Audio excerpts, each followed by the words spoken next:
মানুষ নাম দিয়েছে কাউবয় হুজুর। এই কাউবয় হুজুর কিছুদিন পর পর খালি একটা একটা উল্টা পাল্টা ফতুয়া দেয়। কিছুদিন আগে বললো আমার নবী নাকি রাখাল ছিল।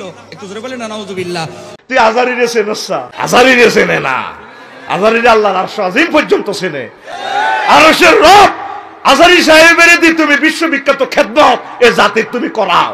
আরে বাবা, কাউবয় মানে তো রাখাল নয়। হ্যাঁ, তো আরবে তো কাউবয় বলতে কেউ ছিল না। আরবে গরু লালন পালন করা হতো না নবীর যুগে। অতএব তুমি যে কাউবয় শব্দ নবীর শানে ব্যবহার করেছো, এটা নির্জলা মিথ্যা মিথ্যা মিথ্যা। এই কথা বলে না কেন? ঠিক কিনা?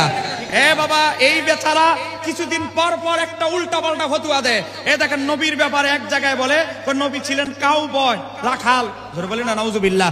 তারপরে কিছুদিন এরপরে কি বললো? নবী ছিলেন একজন স্টাফ, মা খাদিজাতুল কুবরা স্টাফ হয়ে চাকরি করেছেন। তারপরে নবী ছিলেন নিরক্ষর, আলিফ বা তাসা এগুলো চিনতো না। জোরে বলেন নাউজুবিল্লাহ। এই আজহারি নামের বক্তা তারপরে আমার নবীর ব্যাপারে বলেছে নবী নাকি সিক্স প্যাক ছিল।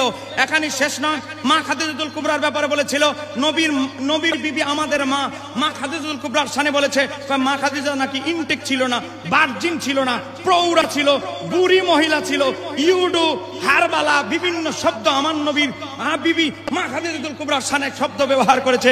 এখানে শেষ নয়, হযরত ওমরের শানে শব্দ ব্যবহার করেছে আবে হালা। জোরে কান্না নাউজুবিল্লাহ। এ বাবা, ঢাকার ভাষায় ওয়াজ করতে গিয়ে হযরত ওমরের শানে শব্দ ব্যবহার করেছে আবে হালা। এখানে শেষ নয়, হযরত ওমরের ব্যাপারে শব্দ ব্যবহার করেছে তিনি ছিলেন নাকি মদ খাওয়ার রাজা। জোরে বলেন না নাউজুবিল্লাহ। এই মিজান আজারি তারপরে আরো বক্তা আহলে বাইতের শানে মাওলা আলীর শানে ব্যবহার করেছে যে মাওলা আলী নাকি মদ পান করে নামাজে দাঁড়ায় সূরা কেরাত উলট পালট করে ফেলেছে মাতাল হয়ে। জোরে করেন না নাউজুবিল্লাহ। আহলে বাইতের সদস্য মাওলা আলীকে যারা মাতাল বলে, আমরা বলবো মাওলা আলী সেরকম মাতাল নয়, বরং তুমি মাতাল, তোমার মাথা ঠিক নেই। কথা কেন ঠিক কিনা? এখানে শেষ নয়, তারপরে সাহাবীদের ব্যাপারে সে শব্দ চয়ন করেছে সব সাহাবীরা মদ খেয়ে অনেক সময় মাতাল হয়ে থাকতেন। একটু জোরে বলেন না নাউজুবিল্লাহ। এখানে শেষ নয়, তারপরে এখানে শেষ নয়, ঈদ মিলাদুন নবীর ব্যাপারে বলেছে আমি চট্টগ্রামে মাহফিল করতে গিয়েছি, দেখেছি জশ্নে জুলুস করে। এই লোকগুলো জশ্নে জুলুস ঈদ মিলাদুন নবী পালন করে, কিন্তু কি করে না? জোহরের নামাজ পড়ে না। আচ্ছা আপনারা বলেন, আমরা যারা ঈদ মিলাদুন নবী পড়ি, ঈদ মিলাদুন নবীর জুলুস করি, আমরা কি জোহরের নামাজ বাদ দেই? বলেন জোহরের নামাজ আমরা পড়ি কি পড়ি না? তাহলে এই যে আজহারি নামের বক্তা বললো আমরা জোহরের নামাজ বাদ দিয়ে দেই, এটা কি সত্য না মিথ্যা? পাইছো কি তুমি? পাইছো কি ওলামায়ে কেরামের বিরুদ্ধে কথা বলো? বিশ্ববিখ্যাত আলেম, তার পশম পরিমাণ এলেম আমি আফসারি নাই। আমরা মানুষকে গবেষণা করি। একই স্যার মাস্টার ডিগ্রি পড়ি, হেডমাস্টার, ওনার ক্লাসমেট কেউ ম্যাজিস্ট্রেট, আবার ওনাদের বেসে কেউ ক্যালিফোর্নিয়া ইউনিভার্সিটির প্রফেসর। ওই বেসের কোন ছাত্র সারা পৃথিবীর পরমাণু বিজ্ঞানী। কথা ঠিক কিনা? দুনিয়াকে আমরা নবীজি যেভাবে বিয়ে করছেন সেভাবে আমরা বিয়ে করতে হবে। কথা ঠিক কিনা? নবীজি যেভাবে শিক্ষা সিলেবাস দিয়েছেন এভাবে করেন, নবী যেভাবে কৃষিকাজ করেছেন এইভাবে করেন, তাহলে এটা দুনিয়া হবে না। যদিও দেখা যাবে দুনিয়া, আসলে এটা আখিরাত। কারণ বিয়ে না করলে আপনি জান্নাতে পড়ে যাবেন, আপনি ধ্বংস হয়ে যাবেন।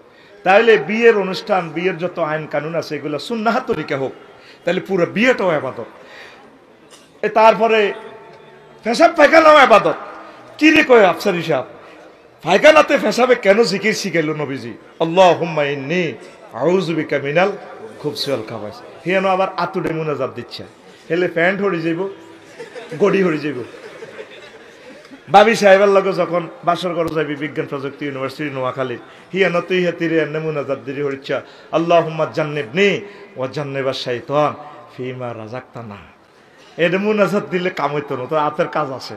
হাতে ভাবির এক হাতে কোয়ালো ধরবি, এ দোয়াইটা পড়বি, আর এক হাতে যা যা এইভাবে আর কি।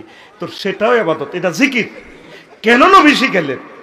দুনিয়ার কাজগুলো যদি সুন্নাহ তরিকা মোতাবেক হয়, আল্লাহর বিধান কনস্টিটিউশন মোতাবেক যদি হয়, তাহলে এটাও ইবাদত হবে। লোকমান আলাইহিস সালাম বলে, পুত্রে পুত, তুই যেদিন দুনিয়াতে এসেছিস, আব্বা সোনাগাজী এসেছস, সেদিন থেকে দুনিয়া তোর থেকে পেছনে যাচ্ছে সোনাগাজী।